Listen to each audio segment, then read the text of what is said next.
Exodus 3.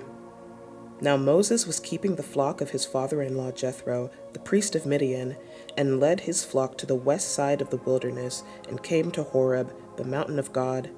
And the angel of the Lord appeared to him in a flame of fire out of the midst of the bush. He looked, and behold, the bush was burning, yet it was not consumed.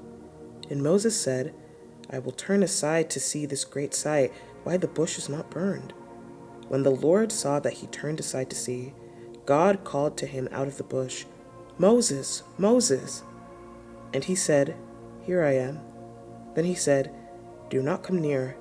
Take your sandals off your feet, for the place on which you are standing is holy ground. Then he said, I am the God of your father, the God of Abraham, the God of Isaac, and the God of Jacob. And Moses hid his face, for he was afraid to look at God. Then the Lord said, I have surely seen the affliction of my people who are in Egypt, and have heard their cry because of their taskmasters. I know their sufferings, and I have come down to deliver them out of the hand of the Egyptians, and to bring them up out of that land to a good and broad land, a land flowing with milk and honey, to the place of the Canaanites, the Hittites, the Amorites, the Perizzites, the Hivites, and the Jebusites. And now, behold, the cry of the people of Israel has come to me, and I have also seen the oppression with which the Egyptians oppress them. Come, I will send you to Pharaoh, that you may bring my people, the children of Israel, out of Egypt. But Moses said to God, Who am I that I should go to Pharaoh and bring the children of Israel out of Egypt?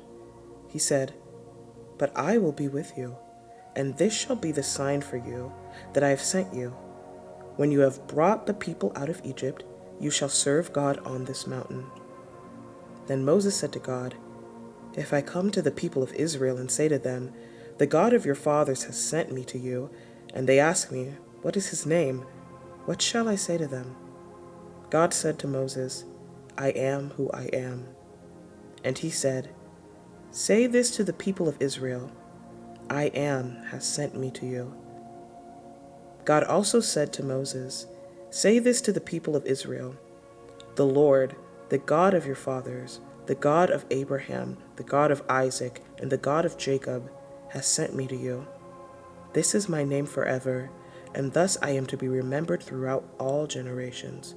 Go and gather the elders of Israel together, and say to them, The Lord, the God of your fathers, the God of Abraham, of Isaac, and of Jacob, has appeared to me, saying, I have observed you and what has been done to you in Egypt, and I promise that I will bring you up out of the affliction of Egypt to the land of the Canaanites, the Hittites, the Amorites, the Perizzites, the Hivites, and the Jebusites, a land flowing with milk and honey.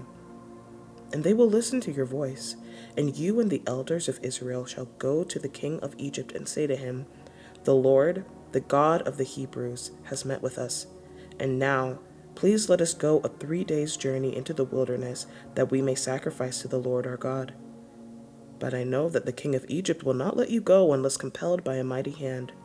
So I will stretch out my hand and strike Egypt with all the wonders that I will do in it. After that he will let you go. And I will give this people favor in the sight of the Egyptians. And when you go, you shall not go empty, but each woman shall ask of her neighbor and any woman who lives in her house for silver and gold jewelry and for clothing. You shall put them on your sons and on your daughters. So you shall plunder the Egyptians. Exodus 4. Then Moses answered, But behold, they will not believe me or listen to my voice, for they will say, The Lord did not appear to you. The Lord said to him, What is that in your hand? He said, A staff. And he said, Throw it on the ground. So he threw it on the ground, and it became a serpent, and Moses ran from it. But the Lord said to Moses, Put out your hand and catch it by the tail. So he put out his hand and caught it, and it became a staff in his hand, that they may believe that the Lord, the God of their fathers, the God of Abraham, the God of Isaac, and the God of Jacob, has appeared to you. Again, the Lord said to him, Put your hand inside your cloak. And he put his hand inside his cloak, and when he took it out, behold, his hand was leprous like snow. Then God said, "Put your hand back inside your cloak." So he put his hand back inside his cloak, and when he took it out, behold, it was restored like the rest of his flesh.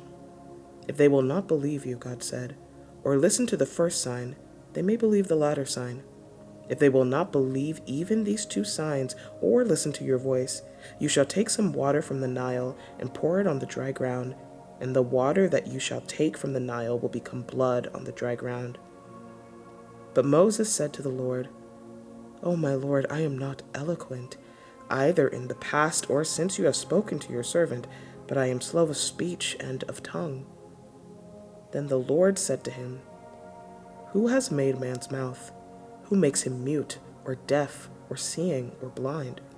Is it not I, the Lord? Now therefore go, and I will be with your mouth and teach you what you shall speak." But he said, "O my Lord, please send someone else." Then the anger of the Lord was kindled against Moses, and he said, "Is there not Aaron, your brother, the Levite? I know that he can speak well. Behold, he is coming out to meet you, and when he sees you, he will be glad in his heart. You shall speak to him and put the words in his mouth, and I will be with your mouth and with his mouth, and will teach you both what to do. He shall speak for you to the people, and he shall be your mouth, and you shall be as God to him. And take in your hand this staff, with which you shall do the signs." Moses went back to Jethro his father-in-law and said to him, "Please let me go back to my brothers in Egypt to see whether they are still alive." And Jethro said to Moses, "Go in peace." And the Lord said to Moses in Midian, "Go back to Egypt, for all the men who were seeking your life are dead." So Moses took his wife and his sons and had them ride on a donkey and went back to the land of Egypt. And Moses took the staff of God in his hand. And the Lord said to Moses, "When you go back to Egypt, see that you do before Pharaoh all the miracles that I have put in your power. But I will harden his heart, so that he will not let the people go. Then you shall say to Pharaoh, 'Thus says the Lord, Israel is my firstborn son. And I say to you, let my son go that he may serve me. If you refuse to let him go, behold, I will kill your firstborn son.'" At a lodging place on the way, the Lord met him and sought to put him to death. Then Zipporah took a flint and cut off her son's foreskin and touched Moses' feet with it and said, "Surely you are a bridegroom of blood to me." So he let them alone. It was then that she said, "A bridegroom of blood," because of the circumcision. The Lord said to Aaron, "Go into the wilderness to meet Moses." So he went and met him at the mountain of God and kissed him. And Moses told Aaron all the words of the Lord with which he had sent him to speak, and all the signs that he had commanded him to do. Then Moses and Aaron went and gathered together all the elders of the people of Israel. Aaron spoke all the words that the Lord had spoken to Moses, and did the signs in the sight of the people. And the people believed. And when they heard that the Lord had visited the people of Israel, and that he had seen their affliction, they bowed their heads and worshipped. Psalm 33. Shout for joy in the Lord, O you righteous. Praise benefits the upright. Give thanks to the Lord with the lyre. Make melody to him with the harp of 10 strings. Sing to him a new song. Play skillfully on the strings with loud shouts. For the word of the Lord is upright, and all his work is done in faithfulness. He loves righteousness and justice. The earth is full of the steadfast love of the Lord. By the word of the Lord the heavens were made, and by the breath of his mouth all their host. He gathers the waters of the sea as a heap. He puts the deeps in storehouses. Let all the earth fear the Lord. Let all the inhabitants of the world stand in awe of him. For he spoke, and it came to be. He commanded, and it stood firm. The Lord brings the counsel of the nations to nothing. He frustrates the plans of the peoples. The counsel of the Lord stands forever, the plans of his heart to all generations. Blessed is the nation whose God is the Lord, the people whom he has chosen as his heritage. The Lord looks down from heaven. He sees all the children of man. From where he sits enthroned, he looks out on all the inhabitants of the earth. He who fashions the heart of them all and observes all their deeds. The king is not saved by his great army. A warrior is not delivered by his great strength. The war horse is a false hope for salvation, and by its great might it cannot rescue. Behold, the eye of the Lord is on those who fear him, on those who hope in his steadfast love, that he may deliver their soul from death and keep them alive in famine. Our soul waits for the Lord. He is our help and our shield. For our heart is glad in him, because we trust in his holy name. Let your steadfast love, O Lord, be upon us, even as we hope in you.